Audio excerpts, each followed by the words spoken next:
Many companies think of their website as a digital brochure, something they need to have because everyone else is doing it. B2B companies are the guiltiest of this. Your website is actually part of your sales team.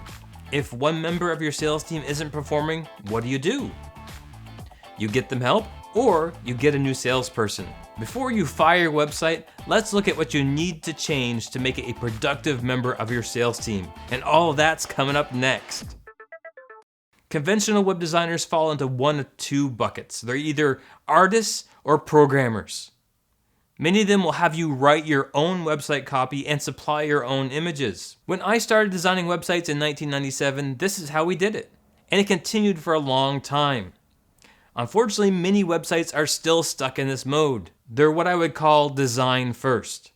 Your website needs to be sales first and make everything else conform to that. For your website to be a sales tool, you'll need the right design with the right images and the right copy to get sales. Here are 5 things you can do to make your website a sales tool. Number 1, your website should be focused on the problem and the solution from a benefit standpoint as it relates to your product or service. Most websites start out by telling you how great the company is, but that's not the information your prospects are looking for. They're looking for a solution to their problem. If they can't find something they can identify with, they will quickly move on to the next website to find someone who can communicate better as to how they will help them. People don't buy the best products and services. They buy products and services they can understand easily. So make what you do easy to understand. Number 2, your website needs to be visual. It needs the right photos. Choose your images carefully.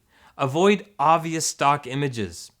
Even though everyone has a camera in their pocket, you should invest in a professional photographer to help you create your images. Most professional photographers have been run out of business by lack of understanding of the value of a good image, so it'll take you a little longer to find the right one. Number 3 is don't use an image slider at the top of your page. Use one image. I would call this a hero image. Now, there's been a lot of studies done that showed that image sliders don't work. They're noise and cause people to tune out because it's too much information. Focus on one key message in your hero image. Number 4, utilize video. Video is the preferred way to learn things by most people. Video gets information across faster and builds relationships faster than text. I made another video about how to use video to increase sales. You can watch it by clicking the card above. What makes video so important is first, it's trackable, which means that you can look to see how many videos your prospects and clients are watching and then send the information to your sales team so they know who they should be following up with. Video shouldn't be an afterthought on your website. It should be part of the first conversation. Now, be prepared for video pricing because one good video is going to cost more than you think. The video script needs to be focused on the problem and the solution, just like your website does. Number 5, your website needs to have a clear, strong call to action. This is what you want them to do. If you don't tell them what you want them to do as it relates to your product or service, your website's a waste of money.